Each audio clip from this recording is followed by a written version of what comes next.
Bueno, tenemos un chico acá que nos habla. Bueno, espero que estén todos muy bien, ¿sí? En la clase del día de hoy, como lo indica el título, vamos a ver lo que son los aspectos más críticos en la economía argentina, ¿sí? No quiero que nadie se me deprima, por favor, les pido. La idea es ver el panorama. Eso nos va a permitir saber dónde estamos parados, ¿sí? No es para cobardar a nadie. Bueno, esa soy yo, ya no me presento, ¿no? Bueno, a ver, vamos a tratar de empezar la clase explicando un poco qué son los ciclos económicos. Antes de explicar esa encrucijada que tenemos ahí adelante, lo que les voy a decir es que los ciclos económicos se dan con normalidad dentro de lo que son las economías mixtas, que son estas economías de mercado fundamentalmente con intervención del Estado, ¿sí? Para su mejor funcionamiento. Como yo soy una mujer muy positiva, voy a empezar este ciclo por la parte de expansión, ¿sí? ¿Qué es la expansión? A ver si estuvieran acá conmigo y yo no estuviera solita, ¿no? Les preguntaría a ustedes, ¿qué es la expansión? Y ustedes me dirían, bueno, es algo que crece, o en general es lo que me contestan. Así que voy a hacer como si estuvieran y voy a decirles sí. O sea, el periodo de expansión entonces lo vamos a ver como un periodo de crecimiento económico, ¿sí? Cuando hablamos de este periodo, las variables económicas en general son positivas, ¿sí? Por eso ahí abajo dice que en este periodo de expansión se produce lo que es el aumento de empleo. Generalmente cuando hay mayor empleo también aumentan los salarios. Y este aumento de empleo y este aumento de salarios, por un carácter transitivo, en general produce un aumento de demanda, ¿sí? La gente tiene más plata, la gente tiene más trabajo, por lo cual gasta más, en general. Esto también se ve y repercute en los números macroeconómicos, por lo cual este aumento de demanda va a llevar a aumentos productivos y estos aumentos en la producción van a llevar a aumentos del PBI. Bueno, pero como lo bueno nunca dura,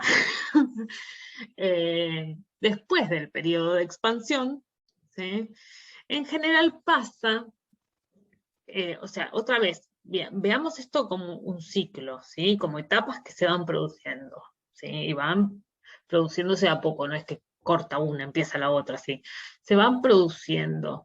¿Y qué pasa cuando estas variables positivas empiezan a durar en el tiempo? Entonces la gente se siente muy cómoda, está muy bien, está mejor, hay un mejor estilo de vida.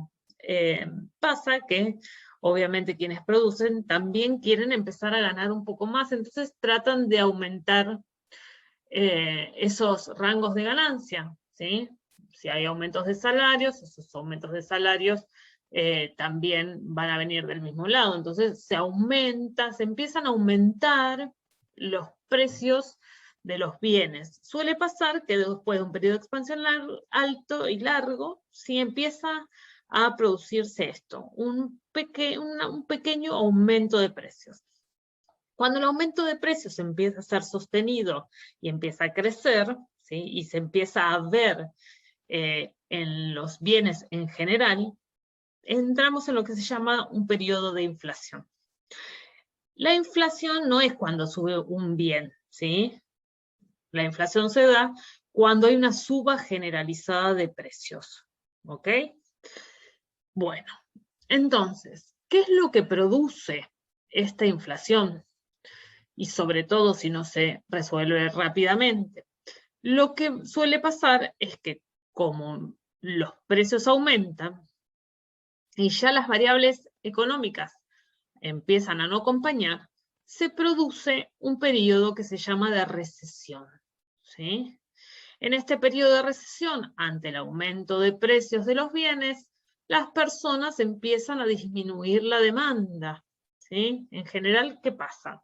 O sea, es muy normal en nuestro, a ver, piénsenlo ustedes. Si ustedes, por ejemplo, ¿sí?, saben que su poder adquisitivo se empieza a reducir porque ya no van a poder comprar exactamente lo mismo que compraban el mes anterior por el aumento de los precios de los bienes, entonces en general tiende a producirse un repliegue en el consumo y esto produce una disminución de la demanda de bienes en general. Esta disminución de demanda generalmente también influye en los salarios y influye en el empleo. A ver, es muy normal que en periodos de recesión haya a lo mejor alguna fábrica o alguna empresa que baje la cantidad de horas laborales para pagar un poco menos de sueldos, o de repente a lo mejor suspenda personal, o pueda echar personal si este periodo recesivo dura, ¿sí? Todo esto, obviamente, va a hacer que esa demanda se repliegue aún más. Y cuando todo esto sucede, empieza a haber una disminución del PBI. Ahora, ¿qué pasa? Imagínense ustedes que en esta lógica de ciclo económico, ¿sí?, lo que suele pasar es que cuando bajan los empleos, disminuye el salario y se repliega el consumo, los precios, ¿sí?, empiezan a disminuir. ¿Por qué? Porque quienes producen necesitan seguir ubicando sus mercancías en este mercado que está en periodo de recesión y no es tan fácil ubicarlos como era en un periodo de expansión. Entonces empieza a pasar que se produce pequeños descensos de precios, luego pueden ser bastante importantes, hasta podemos llegar a tener en este periodo de recesión lo que se llama deflación, que es la baja generalizada de precios, ¿sí? Esto es la lógica que ocurre dentro de un ciclo económico, ¿sí? Cuando hay poca plata en este mercado, los precios no suben, todo lo contrario, bajan, no mucho, pero bajan, porque tienen que tratar de seguirse ubicando estas mercancías.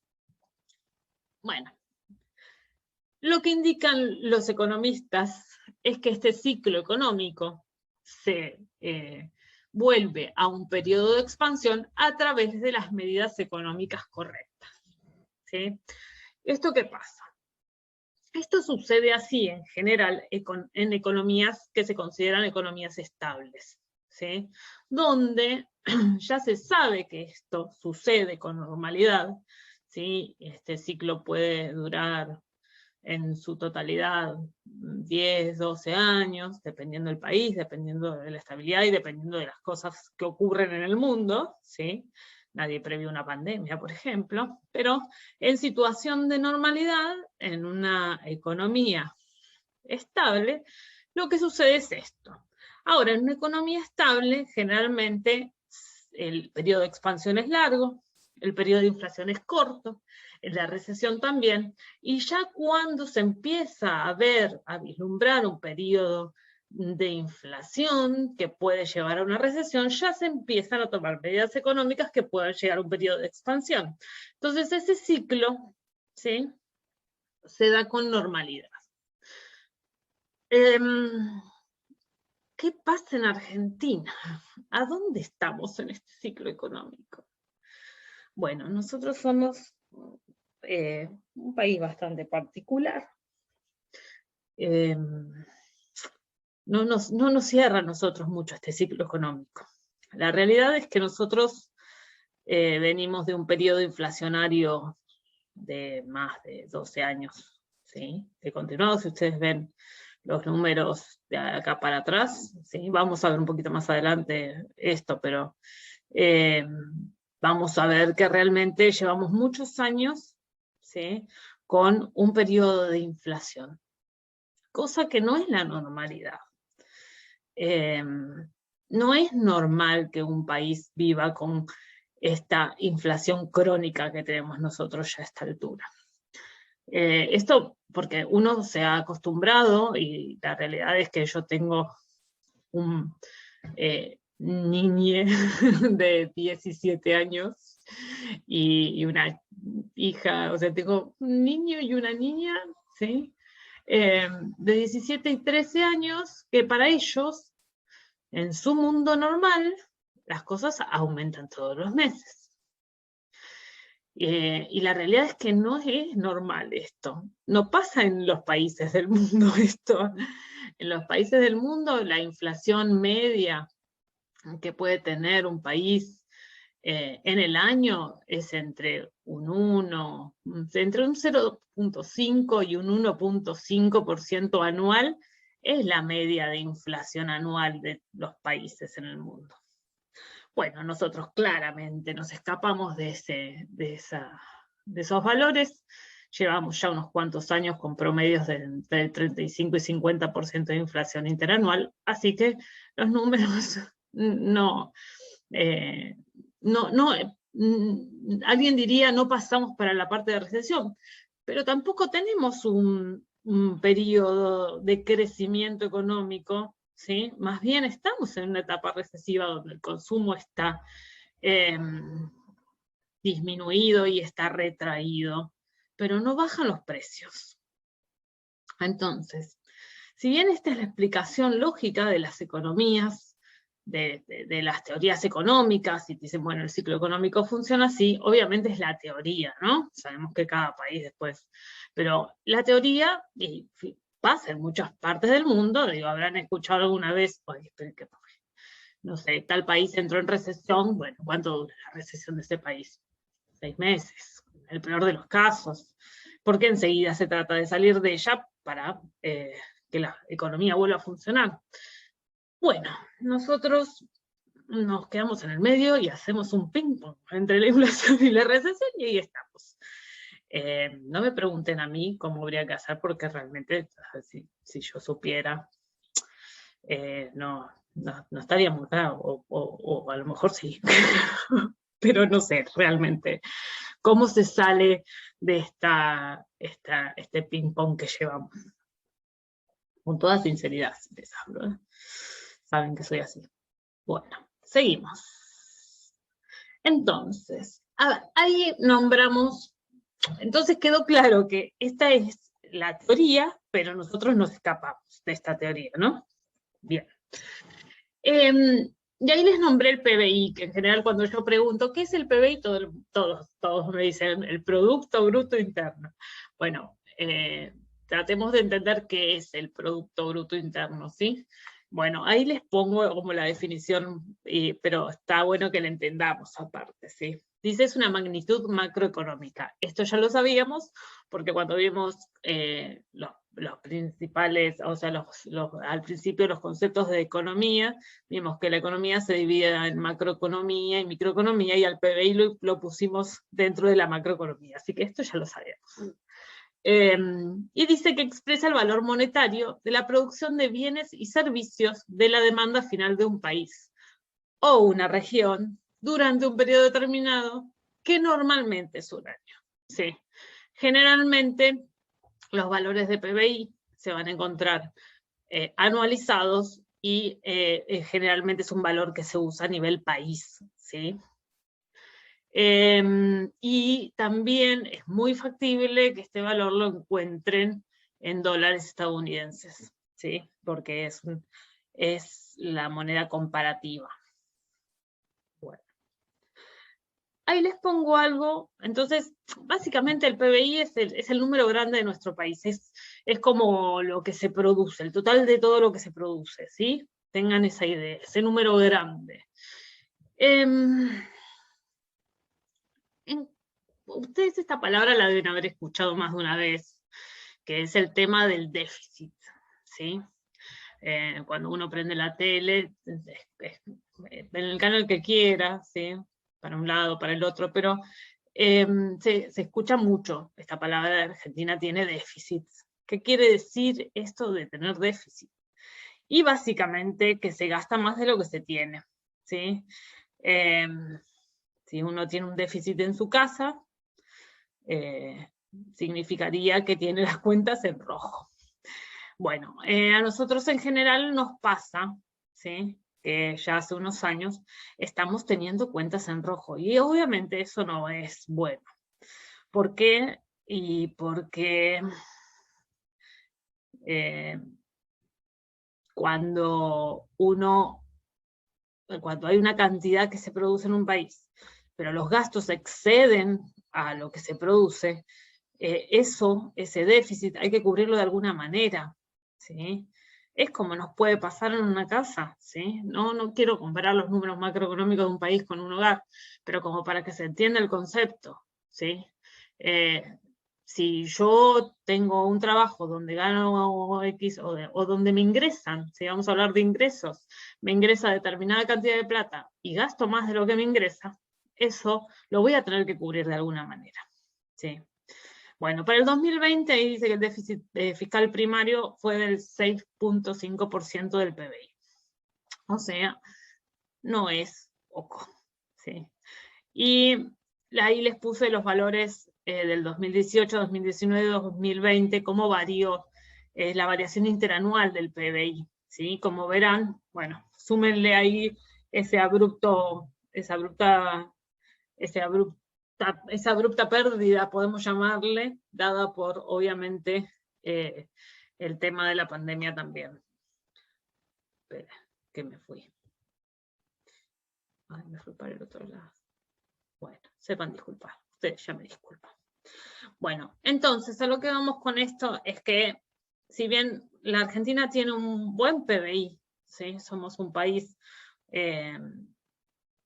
productor de alimentos y productor de unas cuantas cosas, o sea, nuestro problema no está en la producción, ¿sí? Tenemos un muy buen PBI para el país que somos. No solo tenemos un muy buen PBI, sino tendríamos, o sea, tenemos un buen futuro para adelante, o sea, no deberíamos estar como estamos, claramente. En cuanto al PBI, la perspectiva es buena, de hecho debería crecer, creció durante mucho tiempo, ¿sí? Y debería seguir creciendo. Somos un país con posibilidades para tener un PBI mayor aún del que tenemos, ¿sí? Y somos pocos. Esto lo aclaro porque en muchos lados van a encontrar lo que se llama PBI per cápita, ¿sí? El PBI per cápita es la cantidad de PBI dividido la cantidad de habitantes que somos. Como la realidad es que no somos muchos en este país y el PBI es alto, el PBI per cápita es un número que en general a la República Argentina le da muy bien, ¿sí? Pero bueno, no nos estaría alcanzando. Esto es como para que ustedes vean, ¿sí? Como para que vean un reflejo de lo que fue el PBI desde el 2004 hasta el 2020. Si bien ven que hay picos, el PBI fue creciendo. Pegó una bajada en el 2020, otra vez volvemos al tema de la pandemia, pero nuestro problema no es que tenemos un PBI bajo como pueden tener muchos países. Volvemos otra vez entonces.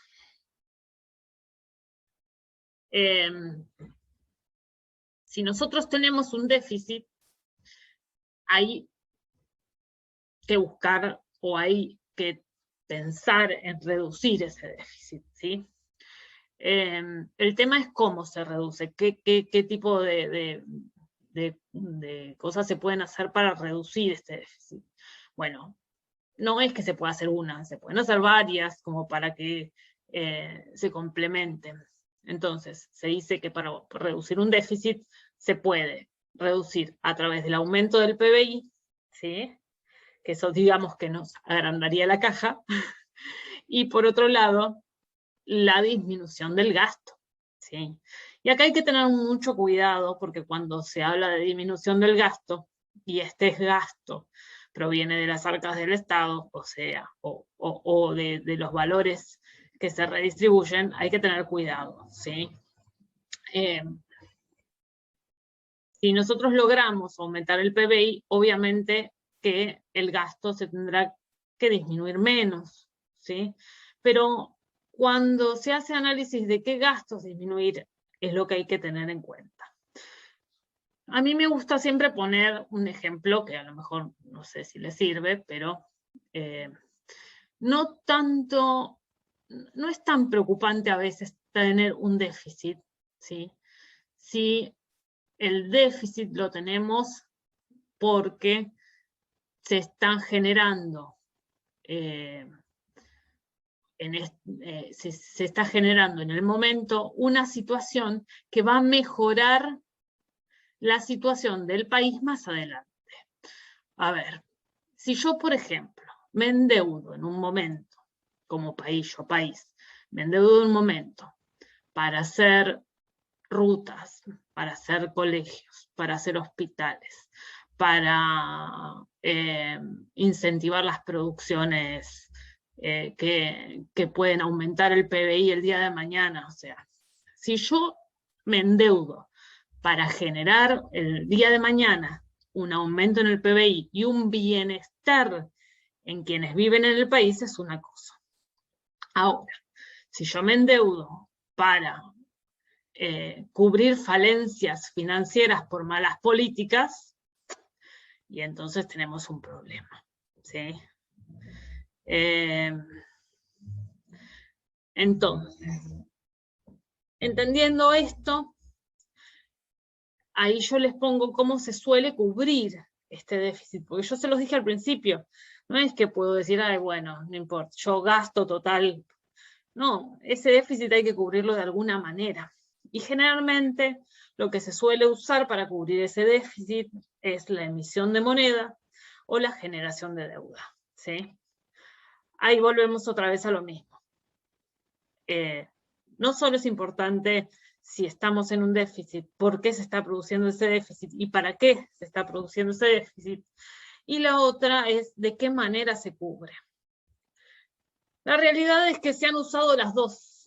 Sí se ha usado la emisión de moneda, que es esto de que ustedes habrán escuchado, el de darle a la maquinita, se dice. Y el problema de emitir moneda es emitir moneda sin respaldo, ¿sí?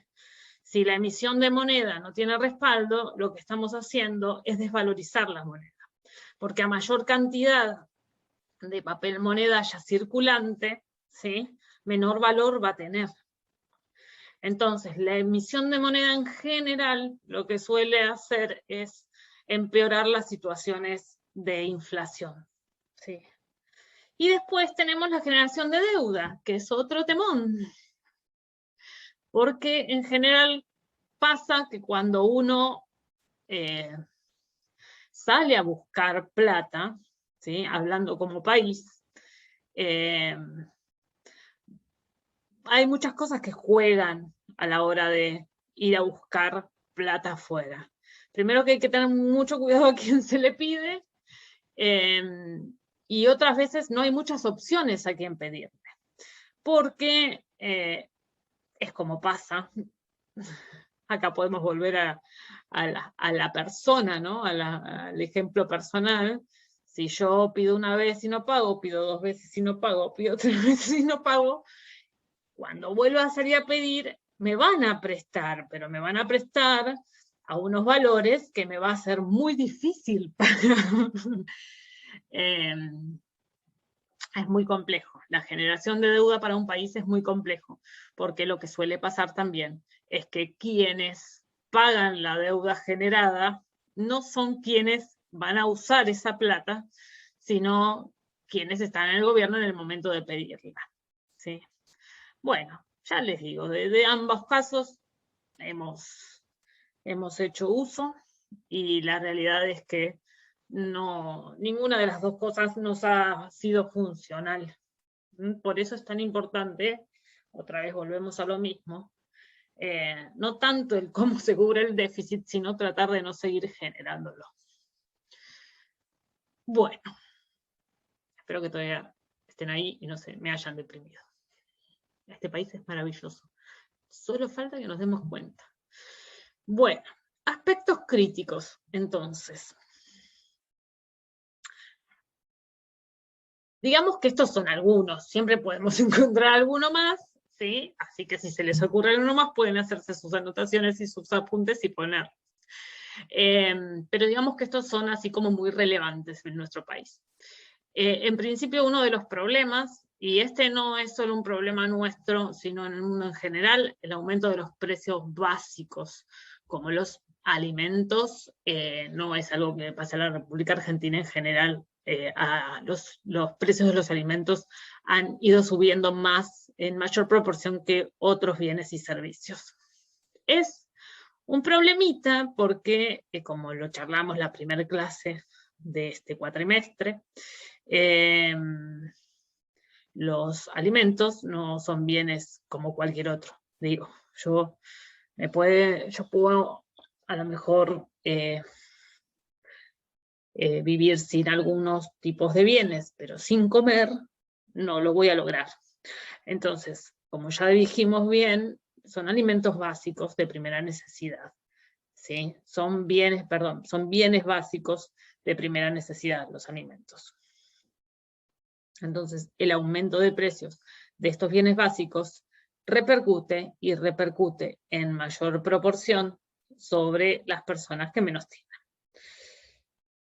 lo cual complejiza bastante más la situación. Bueno, después están lo que son las condiciones de empleo e ingresos en algunos sectores de la sociedad. Sabemos que no todos los sectores tienen las mismas problemáticas, pero sabemos que hay una gran proporción del país donde tienen empleos en muy malas condiciones, ¿sí? Ya sea empleo negro, por ejemplo, ¿sí? Y que los ingresos son muy dispares. Por eso también entra en juego lo que dice más abajo, que es la distribución de ingresos. Ahora un poquito más adelante los vamos a ver cada uno de estos puntos, pero si nosotros vemos las diferencias entre los que más ganan y los que menos ganan, es muy grande la brecha, ¿sí? En realidad son muy pocos los que ganan mucho, son muchos los que ganan poco. Y también lo que sea nuestro país, bastante, es la diferencia entre regiones, ¿sí? Nosotros tenemos un país grande y hermoso, y muchas diferencias entre regiones en cuanto a lo que son distintos tipos de cuestiones, ¿sí? Ya sea el acceso a la salud, el acceso a la educación, ¿sí? los índices y las situaciones de pobreza, distintos siendo rurales y siendo urbanas. Bueno, todo esto que nosotros estamos nombrando acá, y estos aspectos críticos, y ahí dice qué pasa con la pobreza. A ver, es muy claro, cuanto peor estén todas estas situaciones, ¿qué les parece que pasará con los pobres o con la pobreza? Va a subir, sí señores. En países donde estas situaciones son críticas, los valores de pobreza suben. Bueno. Y como hablo sola, no sé si estoy hablando muy rápido o muy lento. Bueno, inflación, decía ahí. Les dije que íbamos a hablar un poquito de este tema. La inflación es una vieja compañera nuestra. Ya llevamos muchos años con ella. Les puse ahí nuevamente qué es la inflación, ¿sí? Que ahí, como bien dice, es la suba generalizada de precios de un grupo determinado de bienes y servicios que representan el patrón de consumo poblacional. Porque cuando se mide la inflación, se mide obviamente sobre productos que la población consuma, no sobre cualquier cosa. Más adelante vamos a volver a ver un poco de inflación. Acá lo estamos viendo como uno de los puntos críticos, ¿sí? Les muestro acá este recuadro, esta imagen, porque es un reflejo muy claro de lo que nos viene pasando hace muchos años, ¿sí? Pero aparte, porque todos se sorprenden cuando vemos los valores del 99, 2000 y 2001. Y acá me paro a explicarles algo. Así como la inflación no es buena, ¿sí? La deflación, que es la baja generalizada de precios, tampoco es buena, porque como vimos en el ciclo económico, ¿sí? Si hay baja generalizada de precios, lo que está marcando es un mercado retraído que no consume. Entonces eso tampoco es bueno. De hecho, si ven esos 3 años y después terminamos complicados. Bueno, acá también lo que quiero que vean es, desde siempre, la inflación o desde siempre, bueno, desde siempre es decir mucho, ¿no? Desde hace muchos años, vamos a decir, la inflación fue medida por el INDEC, ¿sí? Que es el Instituto Nacional de Estadísticas y Censos. Y también lo miden privados.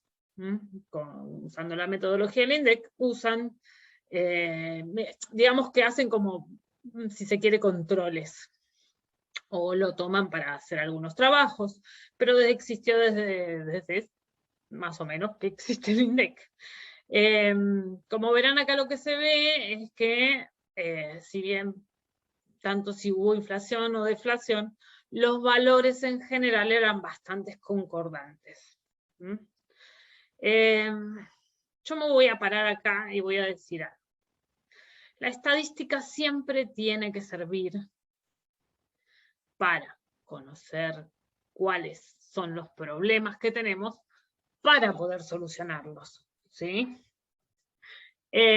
Muchas veces se usa la estadística para ser manipulado, para decir una cosa en vez de otra. La realidad es que no le sirve a nadie eso. Lo ideal es que la estadística sea lo más confiable posible. Y la realidad es que nosotros tuvimos una etapa en la que lo que decía el INDEC no era muy confiable. Y esto se los digo desde ningún lado en particular, sino desde que yo usaba y siempre usé los números del INDEC, y llegó un momento que los números demostraban diferencias abismales a lo que en la realidad pasaba, ¿sí? Y acá no quiero pararme en tintes políticos, ¿sí? Estoy hablando de algo que nos pasó. Analícenlo así. 2002 tuvimos ese pico alto, ¿sí? Bueno, en 2001 creo que no tengo, son todos muy jovencitos y cada vez más. Esto me está haciendo un problema porque ya me siento relatando un libro de historia, cosa que yo todo esto lo viví y ya no era tan chiquita. Obviamente saben qué pasó en el 2001. En 2001 tuvimos una crisis, no solo económica, sino social, ¿sí? Que terminó, bueno, con el presidente, el helicóptero, ya todos sabemos, con 4 presidentes bueno, depende de cómo los cuenten, porque alguna gente dice que fueron 4, otros, bueno. Pero un montón de presidentes en una semana tuvimos, y hasta que asumió Dualde, y bueno, y se produjo un pico inflacionario que queda mostrado ahí con ese 25.9% anual, ¿sí? Y después empezó como a regular y a bajar. En el 2004 tuvimos un muy buen valor para la República Argentina, un 4.4 era un buen valor después de los números que veníamos, 9.6, 10.9, y ahí en el 2007, ¿qué pasó?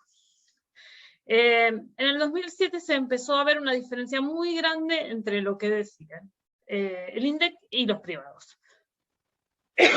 Perdón. La realidad es que en el 2007 lo que se produjo fue la intervención del INDEC por el Estado Nacional. A ver, la realidad es que los números daban muy diferentes. Y tan es así que esto, a modo de entenderlo, cuando se iban a discutir paritarias, se iban con los números de los privados, no del INDEC, ¿sí?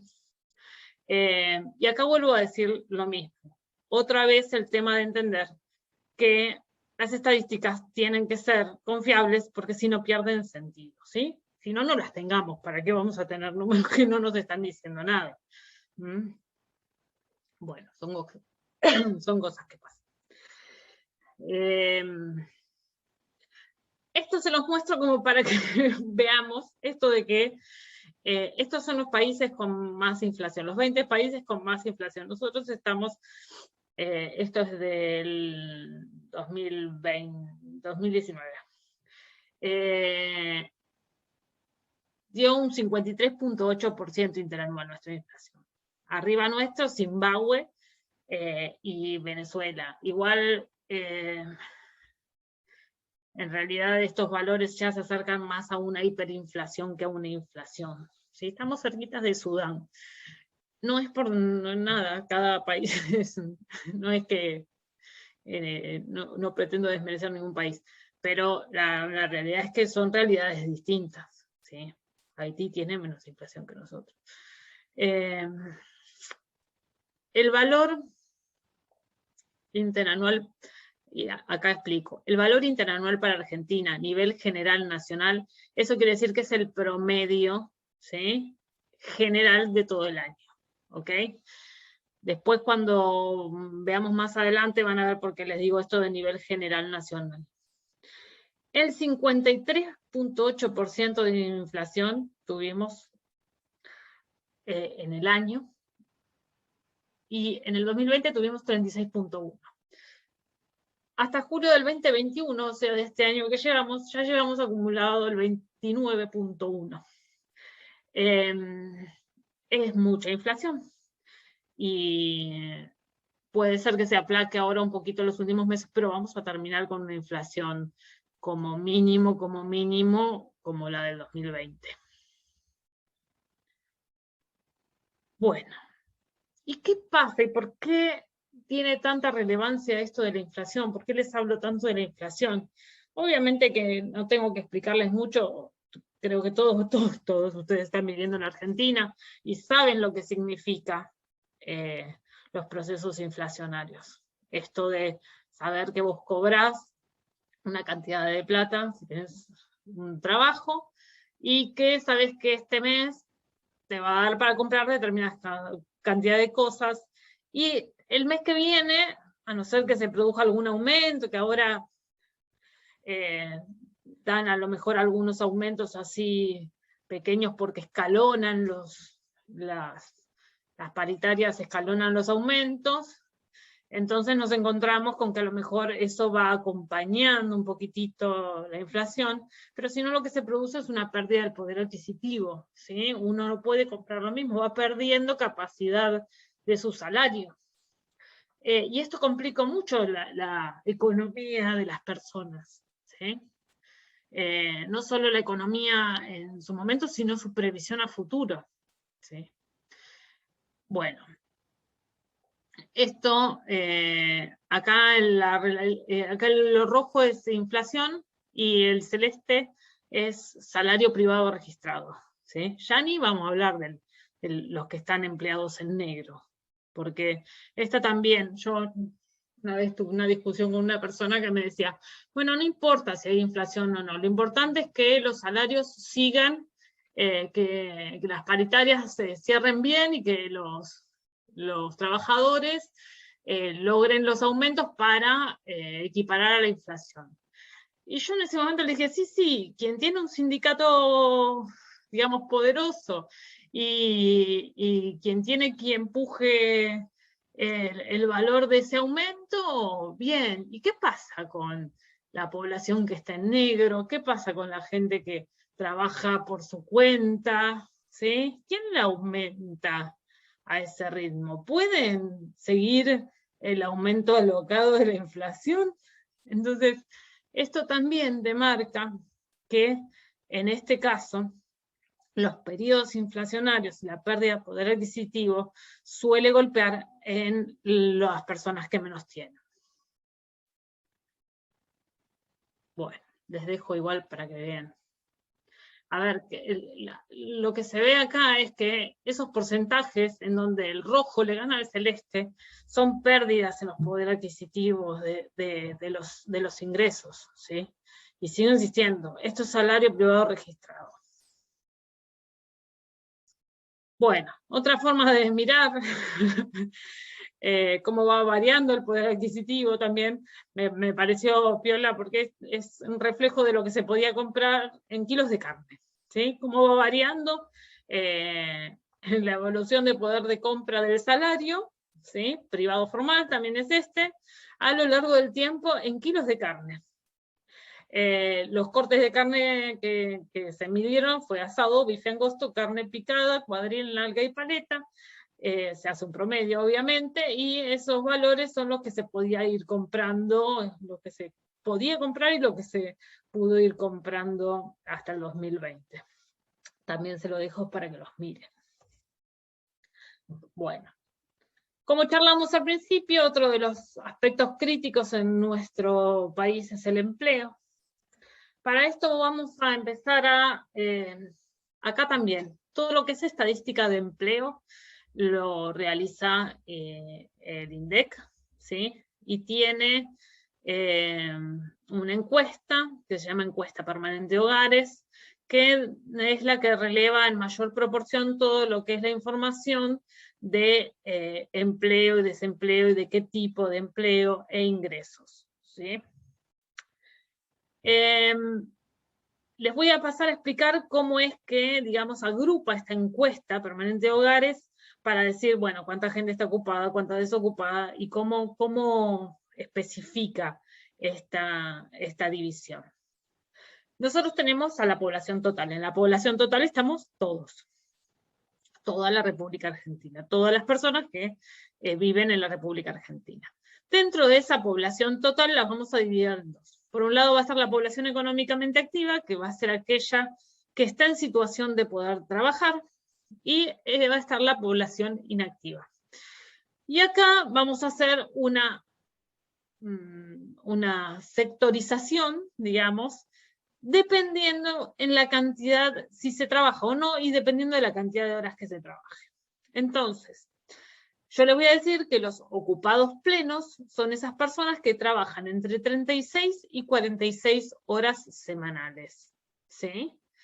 Los subocupados van a ser aquellos que trabajan menos de 36 horas semanales, y acá los vamos a dividir en demandantes y no demandantes. Demandantes son aquellos que trabajan menos de 36 horas, pero quieren o buscan tener mayor cantidad de horas de trabajo, ¿sí? Y los no demandantes son aquellos que trabajan menos de 36 horas, pero no están buscando más trabajo. Es muy clásico un subocupado no demandante, el estudiante, que como necesita horas para estudiar y por los horarios de cursado, a veces tiene trabajos de menos de 36 horas semanales, el que puede es lo ideal, y no busca tener más porque está dedicando el resto de su tiempo a estudiar. Es un ejemplo, ¿sí? Después están los sobreocupados, que son aquellos que trabajan más de 46 horas semanales. Y después están los desocupados. Los desocupados son aquellas personas que, si bien no tienen trabajo, lo buscan activamente, ¿sí? Y esto es muy importante, porque si un desocupado depende de repente, porque ya hace mucho tiempo que está buscando empleo y se cansó de buscar o lo que sea, no busca empleo, entonces esa persona va a transformarse en desanimado y va a formar parte de la población inactiva, ¿sí? Entonces, los que conforman la población económicamente activa básicamente son todos aquellos que están trabajando o no, pero están buscando, ¿sí?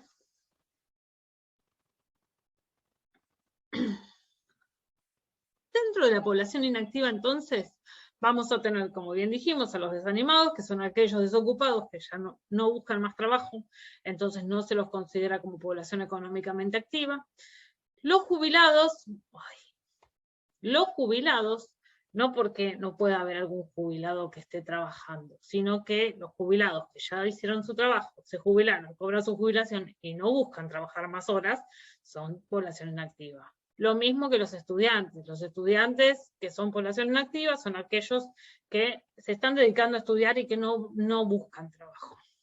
Los niños claramente no deberían trabajar, pero se consideran población inactiva, las amas de casa, y acá las amas de casa o amos de casa, como quieran.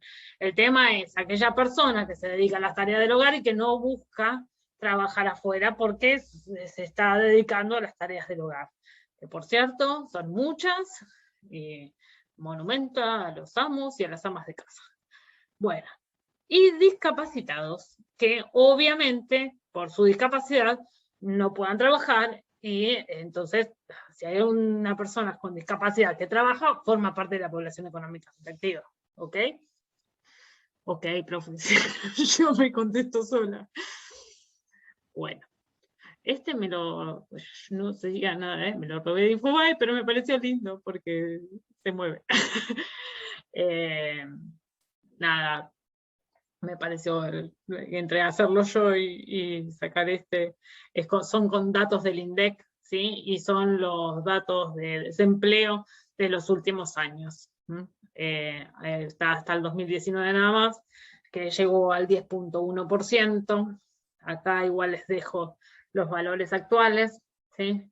En la bibliografía van a tener los valores, el último boletín de la EPH, ¿sí? Con esta información, así que la tienen ahí también. Pero bueno, acá se los pongo como para que los veamos y los charlemos. La tasa de desocupación para esta información la van a encontrar en forma trimestral, ¿sí? Por eso ahí dice primer trimestre del 2021. O sea, el valor de desocupación fue del 10.2%. Ese es el último valor disponible en el INDEC. Bueno, en cuanto a porcentajes de asalariados sin descuento jubilatorio, o sea, personas en negro, estamos en el 32.4%. O sea, de la gente que trabaja, ¿sí? El 32.4% está en negro. Y después, un aspecto crítico también en lo que es nuestro sistema de empleo es las condiciones laborales para jóvenes y para mujeres, ¿sí? En general suelen ser quienes trabajan de forma más precarizada, ¿sí? Los jóvenes porque no tienen experiencia, entonces en general la mayoría de los empleos son mal pagos, no son en general muy... No es que sea así siempre, pero en general los jóvenes para ganarse experiencia suelen agarrar trabajos que a lo mejor otros no quieren agarrar, ¿sí? Y las mujeres pasa lo mismo también por el tema de tener un poco más flexibilización, porque en general son las que manejan los hogares, los que se hacen cargo de las tareas económicas, de los niños, entonces es más habitual que tengan condiciones de trabajo que no les sean muy favorables. Bueno. No lo voy a explicar, es como para que lo vean. Es como interesante, ¿sí? Es un análisis de los porcentajes de jóvenes, ¿sí? Van a ver que el rango total es de 15 a 24 años, ¿sí? Y lo que hace la EPH es visualizar qué porcentaje estudia y trabaja, qué porcentaje estudia y no trabaja, qué porcentaje no estudia y trabaja, o qué porcentaje estudia ni trabaja, ¿sí? Se los dejo como para que nos vean los números. Estos números también son bastante complejos. Tenemos una gran proporción, ¿sí? Tanto en varones como mujeres, o sea, mucho más de lo que deberíamos tener, ¿sí? De gente que, o sea, de jóvenes, ¿sí? Que ni estudian porque decidieron o porque el sistema los expulsó, ¿sí? Dependiendo de la situación, y tampoco trabajan. Y esto es un problema bastante importante porque el que no se puedan ir incorporando a los sistemas formales de trabajo, o semiformales si quieren, hacen que cuanto más tiempo pasen, más se alejen de poder entrar al sistema laboral.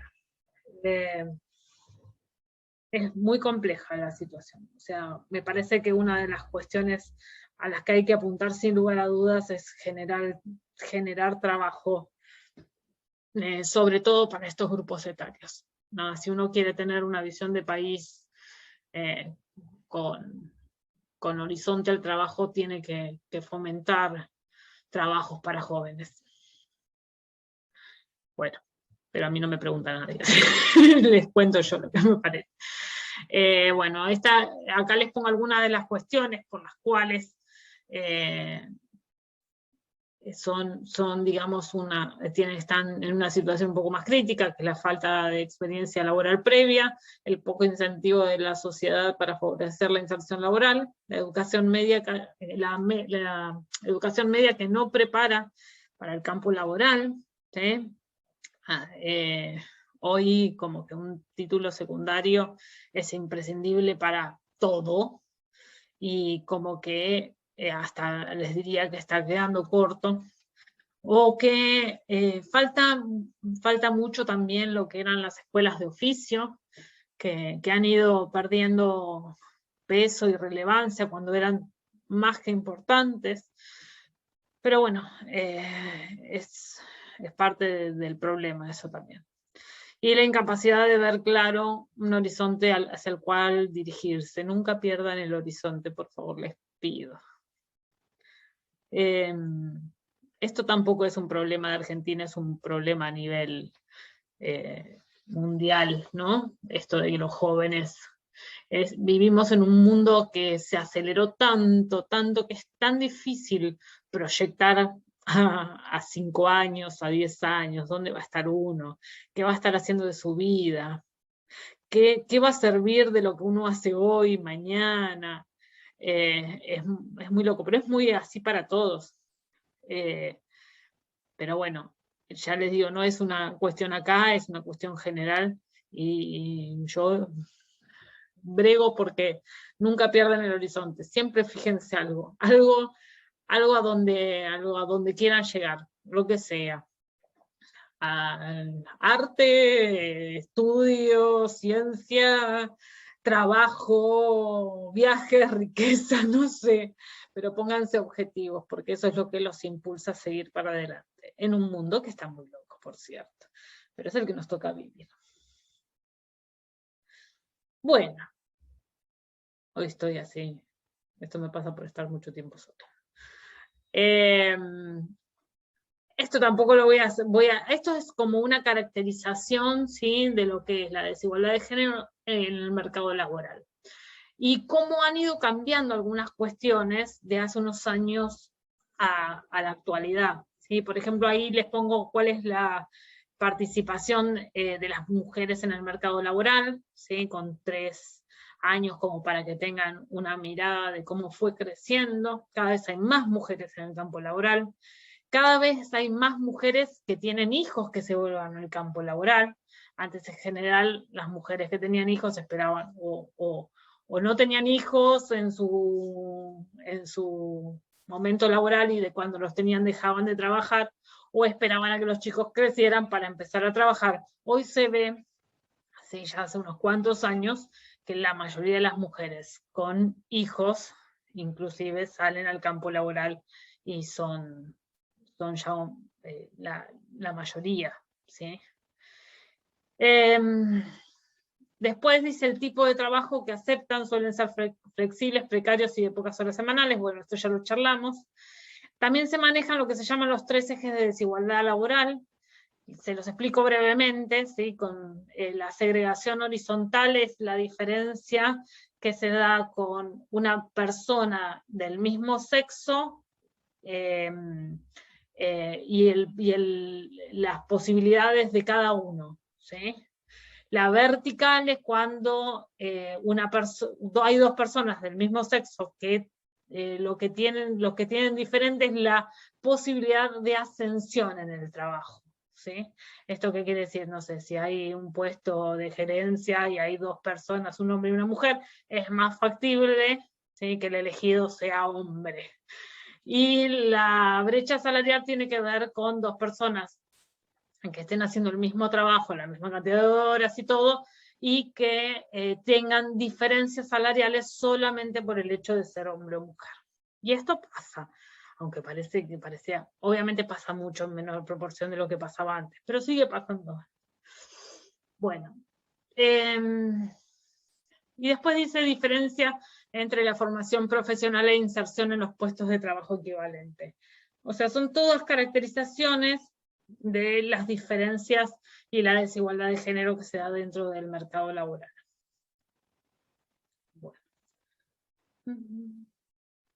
Bueno, y no le iba a dejar que lo leyeran ustedes, pero dice, diferencia entre el mercado laboral y los roles al interior de los hogares. ¿Qué pasa? Así como las mujeres se han volcado y cada vez trabajan más cantidad de horas y cada vez trabajan a lo mejor en puestos más importantes y todo, pero en muchos hogares lo que pasa es que la mujer ha salido, ¿sí?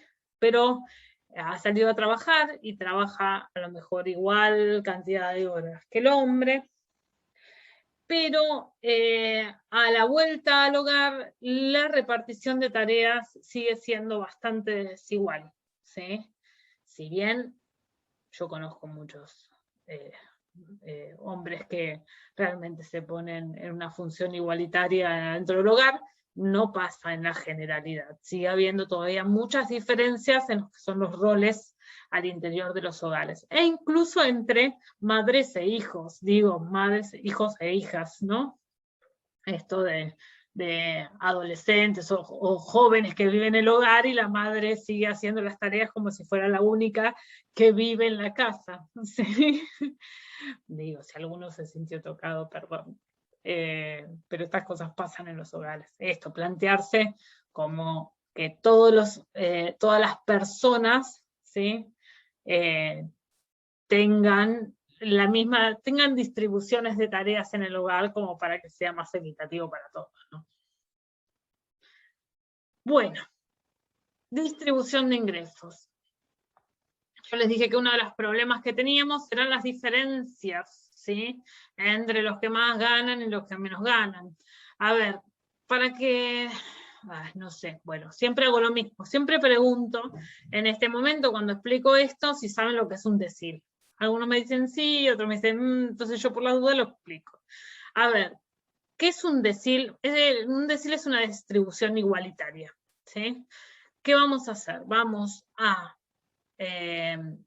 agarrar todas las personas, ¿sí?, que conformaron esta encuesta, y como para que tengan una idea gráfica, yo les diría, si estuviéramos en el aula, les diría, bueno, en esta esquina, ¿sí?, tengo una pared muy larga, en esta esquina voy a parar al que menos ingresos tiene, ¿sí?, y después voy a ordenar de menor a mayor, según el valor de ingresos, a toda la población de la encuesta.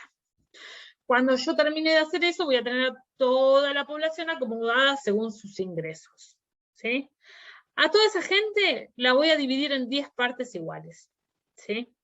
Entonces, habiendo hecho esto, yo voy a poder decir que los que están más cerca del primero, o sea, el 10% de las personas que están de un lado del aula, esto es muy difícil sin el aula, del lado del aula van a ser el 10% de las personas que menos ingresos tienen. En la otra esquina, ¿sí?, voy a tener al decil 10, que va a ser el 10% de personas que tengan los mayores ingresos. Entonces, como para que nos quede claro, siempre que yo diga el primer decil, voy a estar hablando de los que menos tienen, menos ingresos tienen.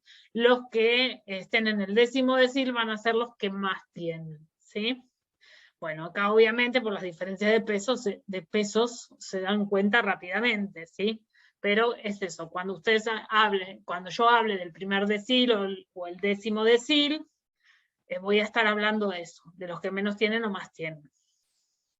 También, a ver, si yo en vez de dividir en 10 partes iguales, divido en 5 partes iguales, en vez de deciles, lo que voy a tener son quintiles, ¿sí?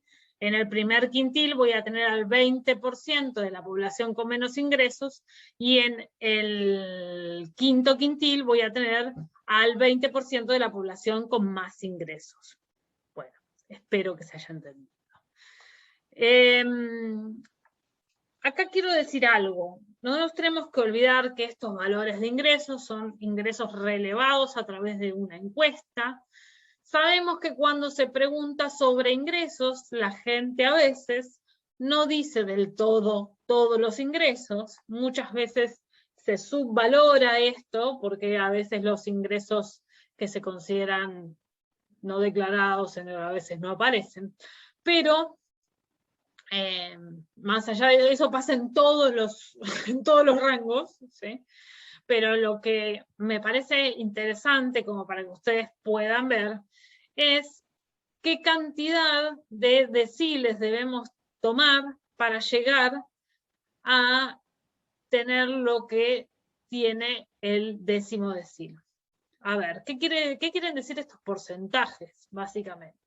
Estos porcentajes quieren decir que del 100% de la torta, el décimo decil se va a llevar el 32.4%. Eso quiere decir que del total de los ingresos, el 32.4% se lo lleva el décimo decil, ¿sí?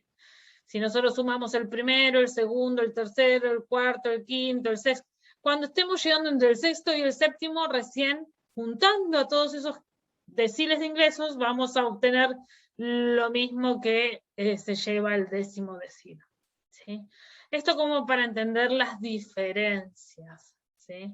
Y si nos fijamos, también podemos ver algo que es, en el décimo decil tenemos, según esta exposición de ingresos, que tenemos ingresos de 51.904 pesos y 819.000 pesos. O sea, la diferencia dentro de ese decil es altísima, ¿sí? Por lo cual, y por el promedio, por el ingreso medio, ¿sí? Nos podemos dar cuenta también de que son mucho más los que ganan más cerca del 51 que del 819, ¿sí? Bueno, espero no haberlos mareado mucho. La idea es que puedan visualizar estos valores, ¿sí? Y que nos demos cuenta de esto, que las diferencias entre ingresos son bastante importantes. Y en cuanto a la desigualdad de ingresos, ¿sí? Está lo que se llama el coeficiente de Gini. El coeficiente de Gini, como bien dice ahí, es un índice que mide la desigualdad de una distribución. En economía es utilizado para medir la distribución de ingresos, ¿sí? Esto que está acá se llama curva de Lorenz. A mí no me interesa tanto que sepan cuál es la curva de Lorenz, sino a qué hacen referencia los valores. ¿Por qué? Porque muchas veces van a escuchar, bueno, el coeficiente de Gini para Argentina es tanto, o para el país X es tanto otro, y lo que les permite a ustedes el saber los valores en el cual trabaja este coeficiente de Gini es saber entender qué es lo que se está diciendo, ¿sí? Entonces, nosotros vamos a entender que el coeficiente de Gini se maneja en un rango, y ese rango va del 0 al 1.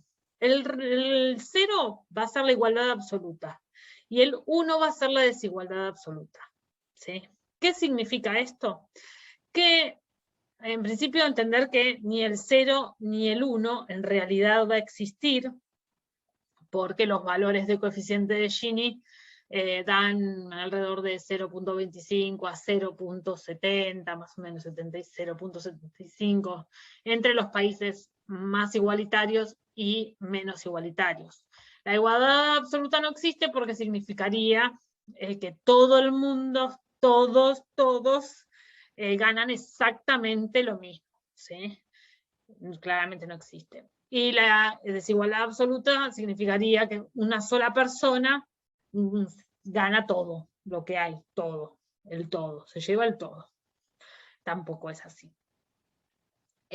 Acá les dejo como para que vean, no sé por qué me salió esta raya verde, no sé de dónde salió, bueno, no importa. Estos son valores de coeficiente de Gini, ¿sí? Del 74 al 13, y acá les pongo el último valor del primer trimestre 2021, que da 0.44. Y acá ese número, siempre el tema es, pero ¿qué significa este valor? En realidad estamos más cerca de la igualdad absoluta que de la desigualdad absoluta, ¿sí? O sea, estamos más cerca del 0 que del 1. Pero tampoco convengamos que tampoco es un número excelente, ¿sí? Cuanto más chico es el número, acuérdense, mejor es la situación. Ahora, siempre estamos hablando, cuando hablemos del coeficiente de Gini, estamos hablando solamente de desigualdad en la distribución de ingresos, ¿sí? No de otro tipo de desigualdades. Bueno, acá hay un gráfico un poco como también es el recuento entre el 2016 y el 2021. como para que lo vean, los valores de coeficiente de Gini. Y este es coeficiente de Gini, bueno, es a nivel mundo.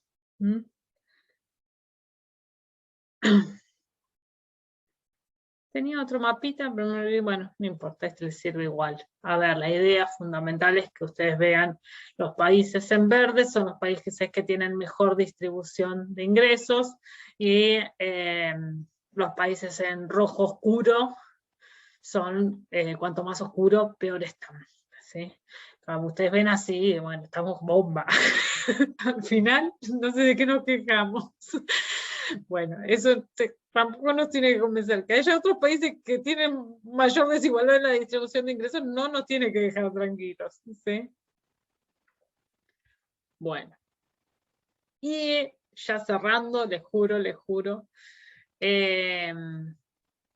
vamos a ver, estas son algunas causas de desigualdad, ¿sí? Y después voy a mostrarles consecuencias de la desigualdad. Es claro que no es lo mismo las causas que las consecuencias. Las causas son prevenibles, las consecuencias ya no. Esta es una pequeña lista, podríamos agregar muchísimas más, a lo mejor causas de desigualdad. Todo lo que a ustedes se les ocurra que puede ser y puede producir, ¿sí? Desigualdad, podrían ponerlo acá. Las diferencias en una educación de calidad, o sea, las posibilidades de acceso a una educación de calidad, obviamente van a marcar una desigualdad, si no es lo mismo quien tiene acceso a educación que quien no la tiene, y sobre todo hablando de calidad, ¿sí? Después lo que es el tipo de ocupación, ¿sí? No es lo mismo una persona que trabaja en negro que trabaja en blanco. La experiencia familiar y social, esto es cómo es el entorno que rodea a la persona, qué tipo, si el entorno protege y estimula a la persona para su desarrollo o no lo es así. Las diferencias en el interior de las regiones, ¿sí? Dijimos antes, nuestro país tiene grandes diferencias. Lo que es la diferencia entre pobreza urbana y pobreza rural, son dos tipos distintos de pobreza. Más adelante cuando veamos pobreza nos vamos a meter un poquito más, pero ambas obviamente son causas de desigualdad. Son distintas, pero producen desigualdad. Y la desigualdad de género es otro tipo y también produce desigualdad, ¿sí? En cuanto nos vamos a las consecuencias, otra vez, las causas son prevenibles y es sobre lo que hay que actuar precisamente para que no ocurran las consecuencias, ¿sí? Y estas no son cuestiones que se me ocurrieron a mí, sino son de distintos estudios que se han hecho en distintos países, en donde los grados de desigualdad son muy altos, y se ve reflejado en estos países el crecimiento, ¿sí?, de este tipo de cuestiones. Se ve que cuanto mayor es la desigualdad, más problemas de salud mental y drogas hay, también va a haber menos niveles de salud física y menor esperanza de vida, va a haber peores rendimientos académicos, va a haber mayores índices de embarazos juveniles no deseados, y también aumentan la tasa de delincuencia. O sea, todo esto, a cuanto más grande es la desigualdad, peor son los resultados que se ven con respecto a todas estas cuestiones. También, como les dije antes, seguramente podríamos seguir agregando consecuencias de la desigualdad. Bueno, sé que estuvo largo el asunto, pero bueno, el tema lo amerita, ¿sí? A ver, la idea de la clase de hoy era un poco como que tratemos de ver cuáles son las cuestiones más críticas en la economía y en la sociedad, ¿no?, en el que tenemos, como para poder entender por qué estamos como estamos, cuáles son las cuestiones más importantes sobre las cuales las políticas de Estado deberían trabajar, ¿sí? Y más allá de, otra vez, más allá de la bandera política, me parece que son cuestiones que sea el gobierno que sea, esté quien esté, son cuestiones que tendrían que ser básicas, duraderas y estables. O sea, no son políticas para hacer algo hoy y mañana olvidarnos, ¿sí? A este tipo de las políticas que apuntan a solucionar problemas de desigualdad, los problemas de empleo, ¿sí? Los problemas de diferencias tan grandes en las desigualdades, en la distribución de ingresos, todo ese tipo de cosas tienen que ver con políticas que tienen que ser durables y perdurables, o sea, no tienen que ser improvisaciones.